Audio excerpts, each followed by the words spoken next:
Nono capítulo: O Caos do Tamanduá. Atravessando os trilhos da estrada de ferro para o lado oposto da nossa casa, ficava um trecho que sobrou da Mata Atlântica, lugar lindo para se passear.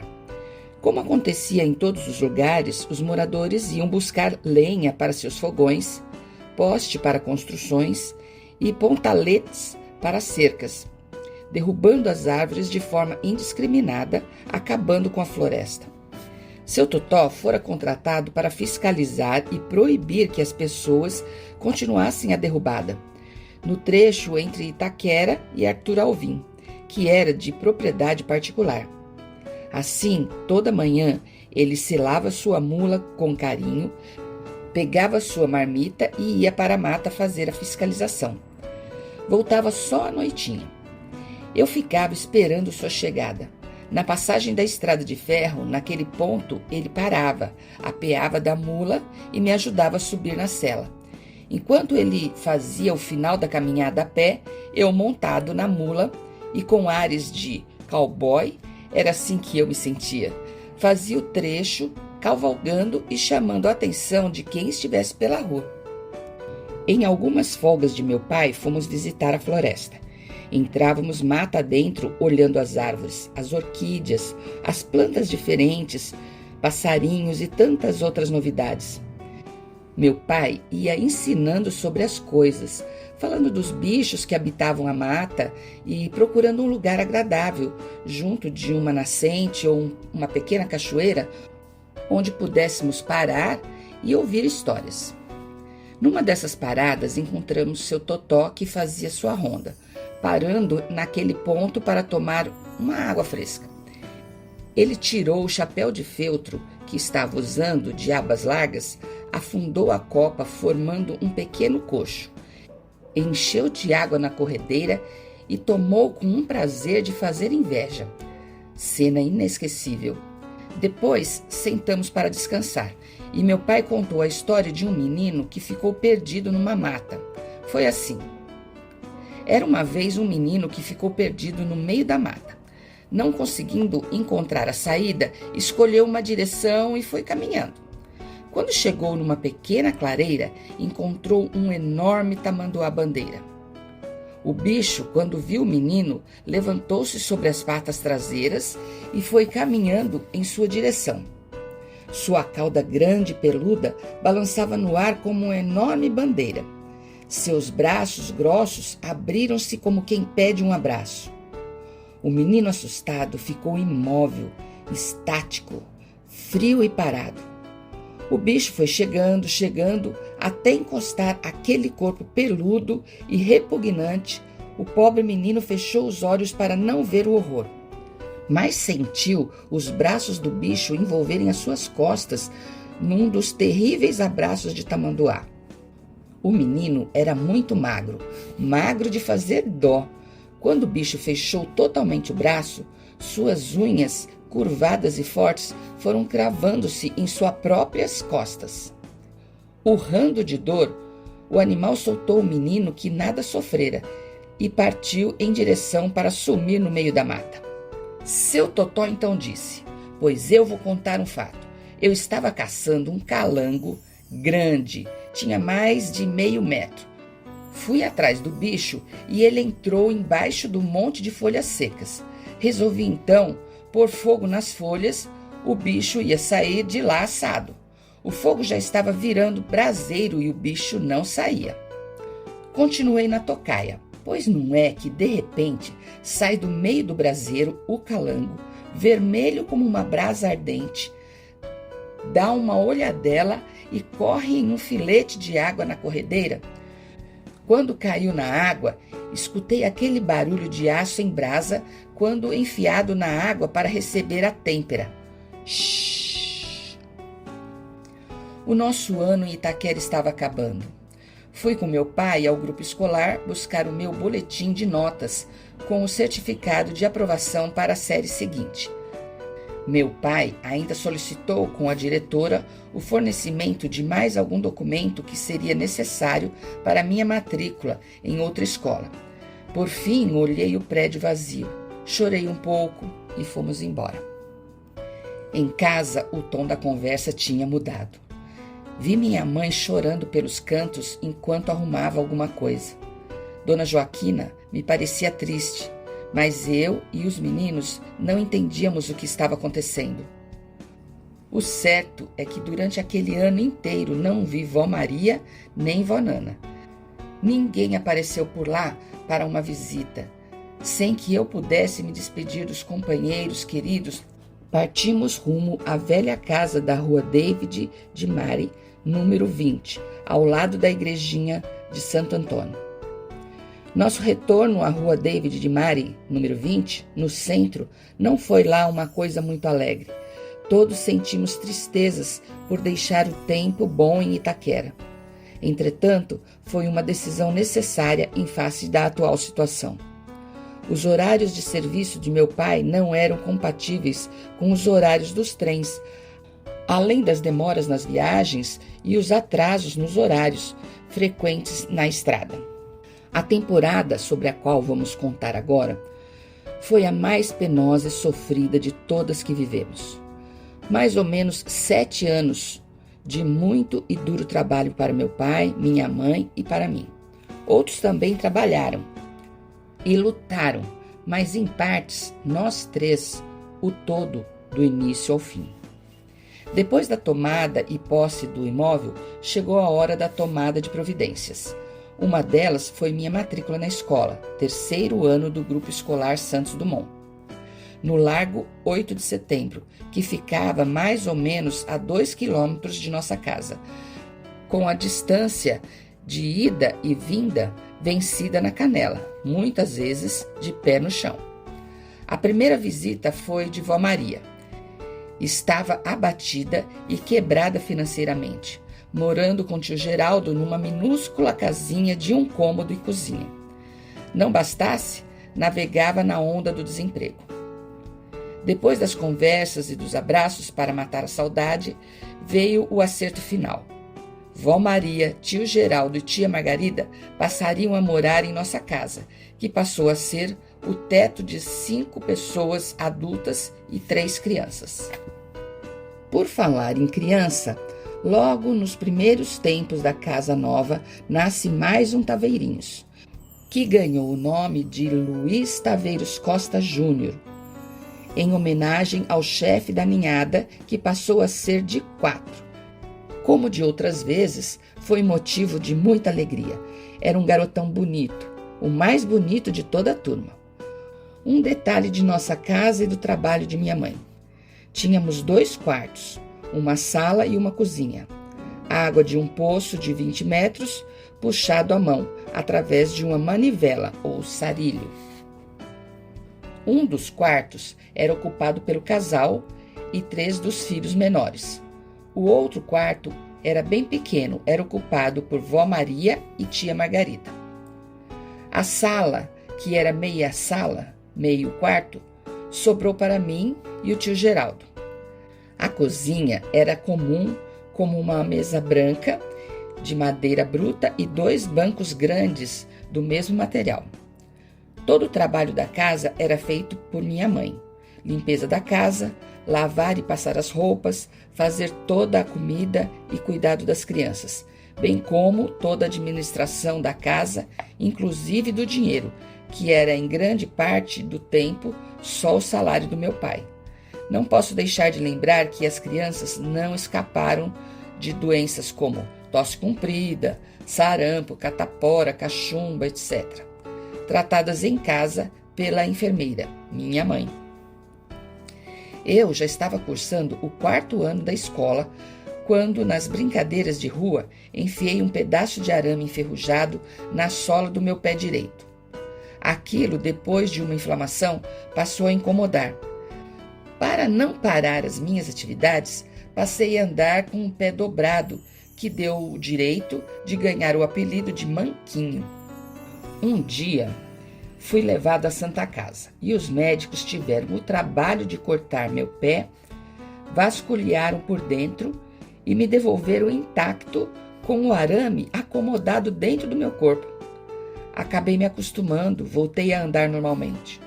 Muitos anos depois, 2 pedaços de arames velhos que circulavam pelo meu corpo vieram a furo no local da pequena inflamação e foram retirados por minha mãe. Meu pai fez para mim uma caixa para engraxar sapatos. Meu orgulho. Aprendi a usá-la e minha mãe, depois de comprar o material necessário, mandava que eu fosse às tardes para a estação e, na chegada dos trens, procurasse alguém que quisesse engraxar os sapatos. Eu ganhava uns trocadinhos e voltava para casa feliz para entregá-los à minha mãe. Acabei por aprender a engraxar sapatos. Sem balela, cheguei a ser profissional. Depois que concluí o curso, trabalhava todos os dias, inclusive aos sábados e aos domingos. Meu ganho começou a fazer parte do orçamento familiar. Tinha orgulho do que fazia. Contudo, a coisa continuava apertada. Minha mãe foi lavar roupas, retirava nas casas dos fregueses no começo da semana, lavava no rio Tietê, passava e no final de semana, no começo da noite, íamos juntos fazer a entrega. Vó Maria conseguiu um emprego e começou a ajudar nas despesas. Eu queria arrumar um trabalho onde pudesse ganhar mais. Foi quando meu pai arrumou para eu trabalhar na fábrica de giz Brasil. Minha mãe me fez uma calça comprida, minha primeira. Arrumou minhas roupas e quando chegou o dia de iniciar no trabalho, às 7 horas eu estava na porta da fábrica junto com os operários. Soou a sirene. Os empregados entraram. Eu fiquei na porta, meio dentro, meio fora, sem saber o que fazer. Logo veio o encarregado e perguntou qual era o meu problema. Respondi: eu sou um menino que vim iniciar o trabalho na fábrica, conforme meu pai já havia combinado. Esbravejou o homem: você é pequeno demais. Aqui é lugar para gente grande. Você precisa comer muitos sacos de feijão. Volte daqui uns 5 anos. Chorei durante uma semana e voltei para minha graxa de sapatos. Tia Margarida ficou noiva com o tio Chico, Francisco Mastro Buono. Cara legal, todos gostavam dele. 2 ou 3 vezes por semana aparecia lá em casa, sempre à noitinha. Tia Margarida começou a fazer seu enxoval, fazia bordados bonitos e ficamos bons amigos. Ela contava histórias, os filmes que assistia e me trouxe alguns livros como O Morro dos Ventos Uivantes, que tornei a ler dias atrás. E o vento levou. Nos finais de semana, eu colocava papelotes nos seus cabelos para que ela pudesse penteá-los. Não existia os bobs de hoje. Usava-se tira de papel para prender mechas de cabelo de modo que se podia deitar à noite e no dia seguinte fazer o penteado. Tio Geraldo cresceu e ficou um moço forte. Tinha os cabelos pretos e os usava bem englostarados, produto da época. Para dormir, usava um gorro feito de meia de mulher, usadas. Continuava a aprender tornearia com o alemão, só que agora ganhava um pouco e ajudava a vó Maria nas despesas da casa. Chegou a época do serviço militar obrigatório. Foi fazer sua apresentação no tiro de guerra, mas ao examinar seus documentos, descobriu que era meio-irmão de Dora e Margarida. A notícia provocou uma terrível crise nervosa, emocional, que durou bastante tempo para se restabelecer. Foi preciso que meu pai, com muito jeito e carinho, o convencesse da realidade da vida. Assim, aos poucos, a coisa foi se normalizando e ele voltou a ser o filho que fora, tratando sua mãe com mais carinho e amor do que antes fazia. Meu pai começara a frequentar a Igreja Batista da Penha. Estava lendo a Bíblia, estudando alguma coisa, passou a me ensinar como fazer orações. Era ele também que fazia os nossos brinquedos de Natal. Arrumava pedaços de madeira e fazia coisas bem feitas. Para mim, fez um carrinho de rolimã, rolamento usado, que era adorado pela meninada. uma pipa gigante, que era o distintivo de São Paulo. Ainda me lembro de uma perna de pau que me punha nas alturas perante os companheiros de brincadeira. Pai nota 10. Para ajudar a receita, salário, meu pai arrumou um bico, um serviço extra. Na polícia, quando as coisas estavam calmas, ele trabalhava em horário fixo, das 8 às 18 horas. Ao sair, ia trabalhar no escritório de uma fabriqueta de juntas para automóveis, até às 22 horas. Outros guardas já faziam bicos naquela fabriqueta, mas nos serviços braçais, sem horários fixos. Nessa época, eu fiquei um admirador do Corinthians, por um fato interesseiro. Naquele ano, meu pai foi escalado para trabalhar na segurança dos bailes de carnaval do Corinthians. Bailes grandes e bem concorridos. Tranquilos. A frequência era da família de associados. Terminadas as festas, a direção corintiana reuniu todos os guardas da segurança, agradeceu a todos pelo trabalho e deu uma oportuna gratificação pecuniária para cada um dos homens. O valor veio engrossar o caixa vazio. Nos anos seguintes, me ajeitava para voltar aos bailes do Corinthians e nós cantávamos "Salve o Corinthians". Numa dessas entradas extras, meu pai me comprou uma bicicleta usada, aro 14, quero dizer, de rodas pequenas. Levou para nossa casa e a encostou num canto porque precisava passar por alguns concertos. Inclusive, não tinha os pneus. Eu me sentava próximo dos pedais e ficava rodando para trás, me divertindo com o barulho da catraca. Não demorou muito para eu enfiar o dedo na corrente e sair chorando. Passados alguns dias, os concertos foram feitos e os pneus foram resolvidos assim. Meu pai arrumou 2 pneus usados para o aro 28. Os cortou e foi sobrepondo a ponta de um lado sobre a ponta do outro, ajustando até transformá-lo na medida que era precisa para usar na roda de raio 14. Com arame fino, costurou as 2 partes. Prontos os pneus, os encheu de capim barba de bode e os colocou na minha Biatti, a marca da bicicleta italiana, que ficou tinindo. Aprendi a andar de bicicleta e aproveitei a minha linda e formosa por muitos anos. Com o passar do tempo, essa raridade foi parar na mão do sobrinho, engenheiro Mauro Taveiros Rocha, como herdeiro de coisas raras. Amém. Como engraxate e jogador do Infante Herói Progresso Futebol Clube, acabei fazendo amizade com um menino que fazia jogo do bicho. Naquele tempo, o jogo do bicho era livre, não era infração penal.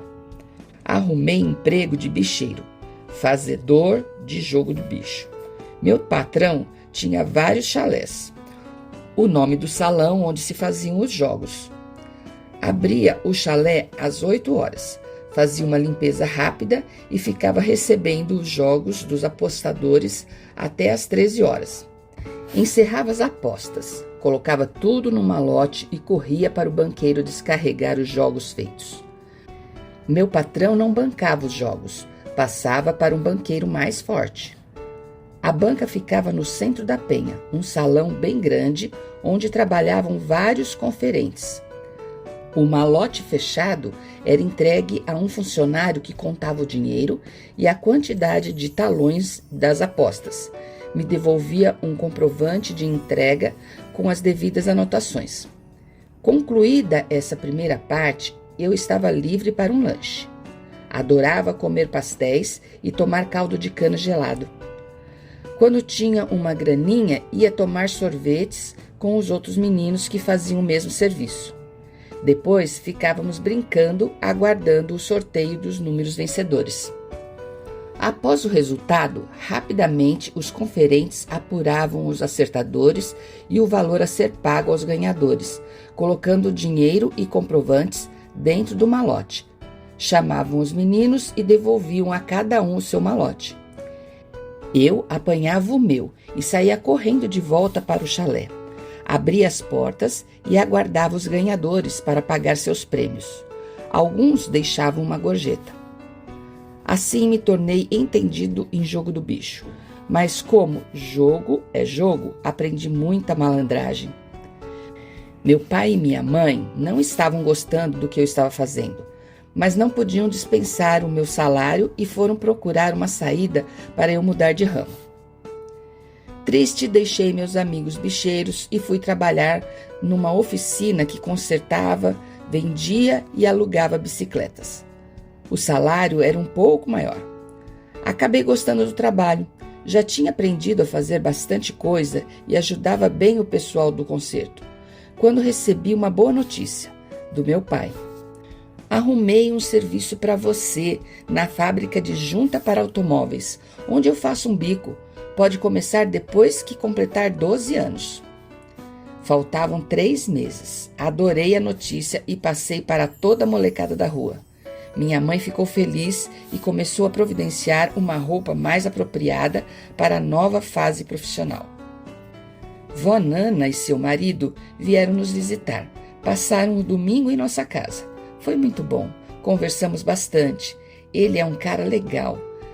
Saiu comigo, foi tomar um copo de vinho na padaria e me comprou um chocolate.